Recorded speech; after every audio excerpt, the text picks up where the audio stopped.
በስመ አብ ወወልድ ወመንፈስ ቅዱስ አሐዱ አምላክ አሜን። እንኳን በታኅሳስ 25 ቀን ታስበውና ተከብረው ለሚውሉ ለቅዱሳን በዓላት በዚች ቀን ከግብፅ ደቡብ ጻ ከሚባል አውራጃ የከበረ አባት ዮሐንስ ያረፈበት የዕረፍቱ መታሰቢያ በዓል በሰላም አደረሳችሁ አደረሰን። አባ ዮሐንስ ከማ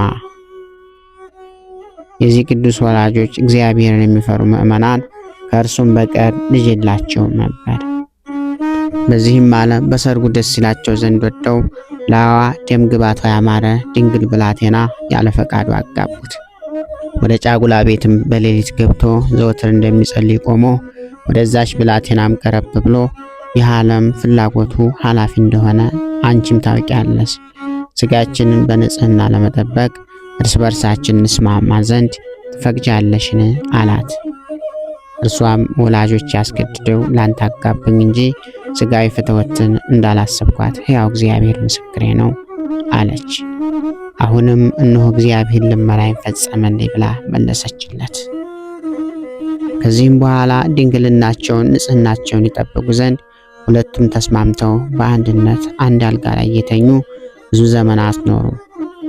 እግዚአብሔርም መልአክ ከሰማይ በመውረድ ወፎቹን አልብሷቸው ያድራል። ከጻድቅነታቸውም ብዛት የተነሳ ማንም ያልዘራትንና ያልተከላትን የወይን ተክልን እግዚአብሔር በቤታቸው አበቀለ። አድጋ ወጥታ ከቤታቸው ጣሪያ በላይ ተንሳፈፈች። እርሷም የድንግልናቸውን መጠበቅ ታመለክታለች። ይህ ሥራ በሰው ተፈጥሮ ላይ ይከብዳልና ሁለት ወጣቶች በአንድነት የሚተኙ ሆነው ድንግልናቸውን ጠብቀው ሲገኙ ከቶ የፍላጎት ሐሳብ አይነሳምን? እሳትን የሚታቀፍ ሥጋው የማይቃጠል ማን ነው? እግዚአብሔር ረድኤት የምትጠብቀው ካልሆነች። ወላጆቻቸውም ብዙ ዘመን ሲኖሩ ልጅ እንዳልወለዱ ባዩ ጊዜ ጎልማሶች ስለሆኑ መሰላቸው። ከዚህ በኋላ የከበረ ዮሐንስ ከማ ይህም ካም ማለት ነው እንዲህ አላት። እህቴ ሆይ እኔ ወደ አስኬጥስ ገዳም ሄጄ መነኩስ ዘንድ ሻለሁ፣ ግን ያላንቺ ፍቃድ ምንም ማድረግ አይቻለኝም አላት። እርሷም የምትሻውን አድርግ፣ እግዚአብሔርም ከኔት የተፈታ ያድርግህ አለችው። ይህንንም ባለችው ጊዜ ወደ ደናግል ገዳም ወሰዳት። በዚያም መንኩሳ አማመኔት ሆነች። ድንቆች ተአምራቶችንም የምታደርግ ሆነች። እግዚአብሔርንም አገለገለችው። ከበረ ዮሐንስ ከማንም ወደ አስኬጥስ ገዳም ይሄድ ዘንድ በወጣ ጊዜ ፊቱ የሚበራ ሰው ተገለጠለትና ስላወጣጡ ጠየቀው። ዮሐንስ ከማም እግዚአብሔር ከፈቀደ እኔ መነኩስ ሆን ዘንድ እሻለሁ አለው። ያም ፊቱ የሚያበራ እንዲህ ብሎ መከረው። ከአባ መቃርስ ገዳም ወደሚኖር ወደ ከበረ አባ ዳሩዲ በዓት ሄደ በእርሱ ዘንድ ኑር፣ እሱም የምንኩስናንም ሥርዓት ያስተምረህ አለው። ያም ፊቱ ብሩህ የሆነ ወደ አባ ዳሩዲ በዓት እስካደረሰው ድረስ እያጽናናው አብሮት ተጓዘ። የአባ ዳሩዲም ተቀብሎ አመነኮሰው። እስከ ዕረፍቱም ጊዜ ድረስ የምንኩስናን ሕግና ሥርዓት አስተማረው። ከዚህም በኋላ የእግዚአብሔር መልአክ ከአባ ዮሐንስ አጺድ ገዳም በስተምዕራብ ሄዶ ለራሱ ከዚያ ማደሪያ ይሠራ ዘንድ አዘዘው። ወደዛም በሄደ ጊዜ 300 ሰዎች ወደ እርሱ ተሰበሰቡ። የምንኩስናን ልብስ አለበሳቸው። ቤተክርስቲያንን ለራሳቸው ማደሪያዎችን ሰሩ። በአንዲትም ዕለት የእመቤታችን የማርያምን ውዳሴዋን በመንፈቀ ሌሊት ቆመው ሲጸልዩ የከበረ ሐዋርያው አትናቴዎስ ተገለጠለትና የረቀቁ ምስጢሮችን ገለጠለት።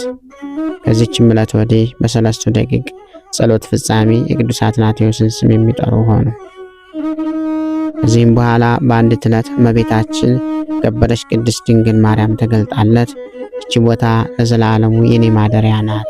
ከዚህም በኋላ በአንዲት ዕለት እመቤታችን የከበረች ቅድስት ድንግል ማርያም ተገልጣለት እቺ ቦታ ለዘላለሙ የኔ ማደሪያ ናት፣ እኔም ካንተ ጋር እንደኖርኩ ከልጆቹ ጋር እኖራለሁ፣ ስሜም በዚህ ገዳም ሲጠራ ይኖራል አለችው። ይህች ቤተ ክርስቲያን አምላክን በወለደች በእመቤታችን በቅድስት ድንግል ማርያም ስም የተሰራች ናትና።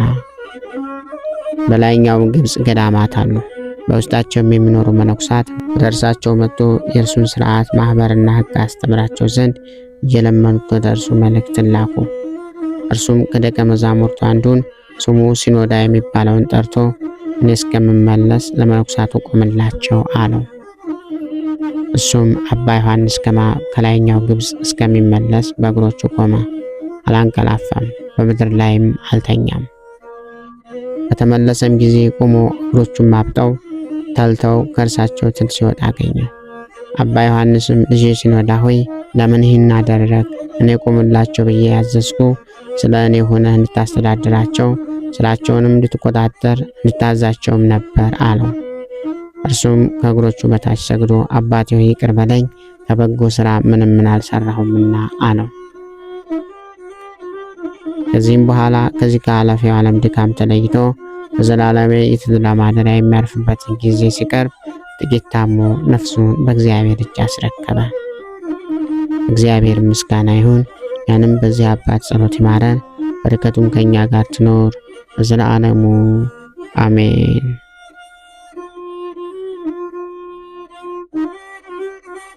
በዚህ ዕለት ታስበውና ተከብረው የሚውሉ ሌሎች ቅዱሳኖች 5ቱ መቃብያን ናቸው። በዚህች ዕለት በሚዶማውያንና በሞዓባውያን ዘመነ መንግስት የከበሩ 5 መቃብያን በሰማዕትነት ሞቱ። ክፋትን የሚወዳት ስሙ ጻይዳን የሚባል አንድ ንጉሥ ነበረ። በስልጣኑም በታች የጸኑ ጭፍሮች አሉ። የሚያመልካቸውም 50 በወንዶች 20 በሴቶች አምሳል የተሰሩ ጣዖቶች አሉት። በጠዋትና በማታ መስዋዕትን ያቀርብላቸዋል። ሰዎችንም እንዲሰዉ ያስገድዳቸው ነበር። ከቢንያም ወገንም የሆነ ስሙ መቃቢስ የሚባል አንድ ሰው ነበር። ለእርሱም መልከ መልካሞች የጸኑ 3 ልጆች አሉት። እርሳቸውም ግስላውን እንደ ዶሮ አንቆ የሚገድል አለ፣ በአንዲት ዓመታትም አንበሳ የሚገድል አለ። አንድ ጊዜ ሰይፍ መዘዛም በሰልፍ ሁሉ 100 የሚገድል አለ። እነርሱ ውበትንና ግርማን የተሸለሙ ናቸው። ከሁሉ የሚሻል የልብ ውበትንም እነርሱ የሥጋ ሞትን ያልፈሩ እግዚአብሔርን የሚያመልኩ ናቸውና። ንጉሡም እናንተ አመፀኞች ለአማልክቶቼ እንዴት አትሰግዱም አላቸው። እነርሱም በአንድ ቃል እኛ ለረከሱ አማልክቶች አንሰግድም፣ እኛንም አንተንም ለፈጠረ ሕዝቡንም በእውነትና በቅንነት ተጠብቅ ዘንድ ያነገሰ አንተ ግን ቸለል ብለህ ለዘነጋኸው እግዚአብሔር እንሰግዳለን እንጂ ብለው መለሱለት። ከዚህም በኋላ የተራቡ አራዊትን በላያቸው እንዲሰዱ አዘዘ። እነዚያም ለቅዱሳኑ ሰግደው ተመልሰው ከካህዲያን 75 ሰዎችን ገደሉ። በጭንቅም ወደ ማደሪያቸው መለሷቸው። እሊህንም ቅዱሳን ወደ ወህኒ ቤት ጨመሯቸው። ሌሎች 2 ወንድሞቻቸውን መጥተው ከእነርሱ ጋር ተቀላቀሉ። ንጉሡም 5ቱ ወንድማማቾች አይቶ እጅግ ተቆጥቶ በሚነድ እሳት ውስጥ ጨምሯቸው ዘንድ አዘዘ። ነፍሳቸውንም በእግዚአብሔር እጅ አስረከቡ። ከዚህም በኋላ የቅዱሳኑን ሥጋ አመድ እስከሚሆን ያቃጥሉት ዘንድ ዳግመኛ አዘዘ። እሳቱም ከቶ አልነካቸውም። ዳግመኛም ከባዶች ድንጋዮችን ከሥጋቸው ጋር አስረው በባህር ውስጥ ያሰጥማቸው ዘንድ አዘዘ። ባህሩም አልወጣቸውም። ለዱር አራዊትና ለሰማይ ወፎችም እንዲጥሏቸው አዘዘ። አዋፋትም ክንፎቻቸውን ጋርደውላቸው 14 ቀኖችም ኖሩ። ሥጋቸውም እንደ ፀሐይ አበራ። ከዚህ በኋላ የቀብሯቸው ዘንድ አዘዘ። ከዚህም በኋላ ያንን የእግዚአብሔር ሕግ የዘነጋ ንጉሥ ሌሊት በአልጋው ላይ ተኝቶ ሳለ እሊህ ቅዱሳን ተቆጥተው ሰይፋቸውን መዘው በፊቱ ቆመው ታዩት። በነቃም ጊዜ የሚበቀሉት መስሎታልና ፈርቶ ተንቀጠቀጠ። እነዚህም የከበሩ ሰማዕታት ክፉ ነገርን ስላደረግክብን እኛስ ክፉ ነገርን አንከፍልህም፣ በነፍስ ፍዳ የሚያመጣ እግዚአብሔር ነውና ፍዳን የሚከፍልህ ፈጣሪያችን እግዚአብሔር አለ። ነገር ግን ስለ እውቀት ማነስና ስለ ልቦና ድንቁርና እኛ ደህነኞች እንደሆን ተገልጠን ታየን። እኛንስ የገደልከን መስሎ ድህነትን አዘጋጀህልን። የጣዖቶቼ ካህናትና አንተ ግን ለዘላለም መውጫ ወደሌለበት ወደ ገሃነመ እሳት ትወርዳላችሁ አሉት። ከዚህም በኋላ ከእርሱ ተሰወሩ። እግዚአብሔር ምስጋና ይሁን። እኛንም በከበሩ ሰማዕታት ጸሎት ይማረን፣ በረከታቸውም ከኛ ጋር ትኖር ለዘላለሙ አሜን። በዚች ቀን ደግሞ የከበሩ የመኮንኑ የኒቆላዎስና የታማኝ ሚስቱ ተጋዳይ የሆነች ታናሽ መነኩሴ ዳንኤል መታሰቢያቸው ነው።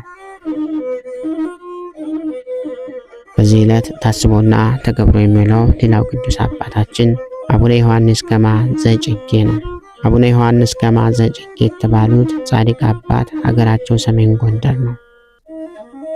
በብዙዎች ቅዱሳን ገድል ላይ ታሪካቸው ተደጋግሞ የተጠቀሰ ሲሆን ቅዱስ ያሬድ በድርሰቱ ደጋግሞ ያመሰግናቸው ታላቅ አባት ናቸው። በቀደምት አንጋፋ ቅዱሳን ውስጥ አንዱ ሲሆኑ መጽሐፍ ኮከብ ዘገዳም ይላቸዋል። ብዙ ሰዎች ይህኛውን አባት ግብፃዊ ናቸው ይሏቸዋል። ነገር ግን ስማቸውን ከላይ ከጠቀስናቸው ከግብፃዊ አባት ከአባ ዮሐንስ ከማ ጋር አንድ አይደሉም። ኢትዮጵያዊው አቡነ ዮሐንስ ከማ ትግራይ የሚገኘውን ቀብፀያ ገዳምን የቆረቆረ ሲሆን ብዙ ቅዱሳን አባቶችን በማመንኮስ የቤተ ክርስቲያንን ከዋክብት የተባሉትን ቅዱሳን መነኮሳትን አፍርተዋል። በገዳማቸው ቀብፀያ የምትገኘው እጅግ አስገራሚዋና ተአምራትን የምትሰራው መቋሚያቸው ዛሬም ድረስ አለች። 1250 ዓመት ያስቆጠረችውን ይህችን የጻድቁን ተአምረኛ መቋሚያ ሀገሬው በጠመንጃ ይጠብቃታል። እንደ ሰው ድምፅ የምታሰማበትም ጊዜ አለ። ጻድቁ ሰሜን ጎንደር ምድረ ጸለምት ትልቅ ገዳም አላቸው። ረድኤታቸው በረከታቸው ይደርብን፣ በጸሎታቸውም ይማረን። ታኅሳስ 25 ቀን ታስበውና ተከብረው የሚውሉ ዓመታዊ የቅዱሳን በዓላት ቅዱሳን አምስቱ መቃበያን፣ ቅዱስ ዮሐንስ ከማና የተቀደሰች ሚስቱ ቅዱስ ዳንኤል መነኩስ፣ ቅዱስ ኒቆላዎስ መኮንን ናቸው። ወርሃዊ በዓላት ደግሞ ቅዱስ መርቆሬዎስ ሰማዕት፣ ቅዱስ ቴክለ ሐዋርያዊት፣ ቅዱስ አበከረዙን ሰማዕት፣ ቅዱስ ዱማዴዎስ ሶርያዊ፣ አቡነ አቢብ ወይም አባ ቡላ፣ ቅዱስ አባ ቡፋናና ጻዲቅ፣ ታላቁ አባ ቢጻሬውን ገዳማዊ ናቸው። ቃሌን የሚጠብቅ በትእዛዜም ጸንቶ የሚኖር በረከቴን የሚያገኝ በእኔ ዘንድ የሚከበር እርሱ ነው። ቃሌን የሚጠብቅ በትእዛዜም ጸንቶ የሚኖር ሰው ሁሉ ከምድር የተገኘውን ድል ይበላል። ቅን ልቦና ያላቸው ደጋጎች ነገሥታት ወደ ገቡበት ወደ ገነትም ገብቶ ይኖራል። በመጽሐፈ መቃብያን ምዕራፍ 12 ከቁጥር 43። ጌታ ሆይ ከብልጽግናቸው ብዛት የተነሳ ብዙ መባን ካገቡት ይልቅ የዳይቱን አነስተኛ መባ እንደተቀበልክ በሁል ጊዜ የሚያገለግሉ አላፍ መላእክትን እያሳሰብ በችግሬ ጊዜ የማቀርብልህን ምስጋና ተቀበል። እናንተም ቅዱሳን ነቢያት፣ የወንጌል ሰባኪያን ሐዋርያት፣ ሰማዕታትና ጻድቃን፣ ትጉሃን መላእክት፣ ፍጹማን ደናግል እንዲሁም ደጋጎች መነኮሳት ሆይ ልጅ አዋቂ ሳይለይ የምንሰበሰብበትን የጉባኤ ቦታ ባርኩ። ይህንን መጽሐፍት አዘጋጅቶ ብራና ዳምጦ የጻፈውና ያጻፈውን ከግዕዝ ወደ አማርኛ የተረጎመውን ቃለ ንባቡን በእርጋታ መንፈስና በተመስጦ ሕሊና ያዳመጠ በደለኛን ሁሉ የምታስምር የጌታ እናቱ በማርያም ጸሎት ኢየሱስ ክርስቶስ ሆይ በአንድነት ይማረን። ኢየሱስ ክርስቶስ ሆይ በአንድነት ይማረን። ኢየሱስ ክርስቶስ ሆይ በአንድነት ይማረን። ልብህን በእርጋታ ኑረው። የሁሉም መጨረሻና የሁሉም አገልጋይ ለመሆን በጣም ትጋ። ለከንቱ ንግግር ዘገምተኛና ሰነፉን፣ ነገር ግን የቅዱሳት መጽሐፍትን ቃል በማወቅ በመስማት ድህነትን የሚሰጡ ናቸውና ብልህ ሁን። ታላቁ ባስልዮስ ዘቂሳርያ። ክብር ምስጋና ይሁን አንድ አምላክ ለሚሆን ለአብ ለወልድ ለመንፈስ ቅዱስ ስም እስከ ዘለዓለሙ አሜን። ወስብሐት ለእግዚአብሔር ወለወላዲቱ ድንግል ወለመስቀሉ ክቡር። ይቆየን።